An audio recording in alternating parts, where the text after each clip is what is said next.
રાજ્યમાં 26 ફેબ્રુઆરીથી ધોરણ 10ની અને 12ની બોર્ડની પરીક્ષા યોજાઈ રહી છે, ત્યારે અમદાવાદ શહેરમાં 95,688 વિદ્યાર્થીઓ પરીક્ષા આપવાના છે। ધોરણ 10માં 54,492 વિદ્યાર્થીઓ પરીક્ષા આપશે।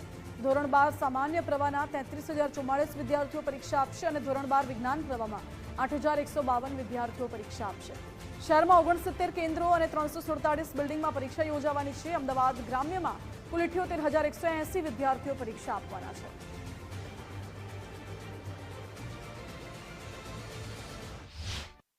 આ વખતની વિશેષ બાબતો જે છે એ પરીક્ષા સહાયક પુસ્તિકા સ્વરૂપે વિદ્યાર્થીઓને મદદરૂપ થવા માટે ગૂગલ મેપિંગ લોકેશનથી અમે તમામ વિદ્યાર્થીઓને ખાસ બિલ્ડિંગમાં અત્યારે, કારણ કે અમદાવાદ શહેરમાં ને ગ્રામ્યમાં ક્યાંક કામ ચાલતા હોય છે ત્યારે ડાયવર્ઝન આપેલા હોય છે, ત્યારે વિદ્યાર્થીઓને મદદરૂપ થવા માટે ખાસ કરીને અમે જે છે એ ગૂગલ મેપિંગ લોકેશન, બિલ્ડિંગના કેન્દ્ર સંચાલકનું નામ, નંબર તેમજ તેની જે છે સરનામા સહિતની વિગતો પણ એમને મળી જાય તે પ્રકારનું આયોજન કરેલું છે।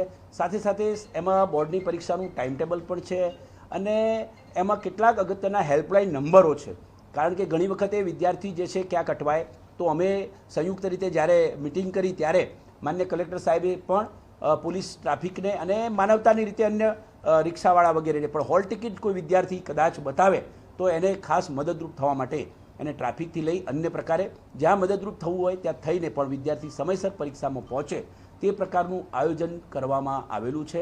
આમ જોવા જઈએ તો તમામ પ્રકારની વ્યવસ્થાઓ જે છે પૂર્ણ કરી છે। કંટ્રોલ રૂમ પણ શરૂ થઈ ગયો છે। આગામી આપણી એસએસસી અને એચએસસી બોર્ડ એક્ઝામ અંતર્ગત અમદાવાદ ગ્રામ્ય જિલ્લામાં આપણા 8 ઝોન અંતર્ગત 264 બિલ્ડિંગ છે, એમાં 78,180 જેટલા વિદ્યાર્થી એસએસસી એચએસસીની પરીક્ષા આપવાના છે। અમે તમામ કેન્દ્ર સંચાલક શ્રીઓની સ્થળ પર મિટિંગ કરીને બધી જ સૂચનાઓ બોર્ડની ગાઈડલાઇન છે એ મુજબ આપેલી છે। અમારા ઝોનલ જે છે એમને બધી તૈયારીઓ કરી દીધી છે।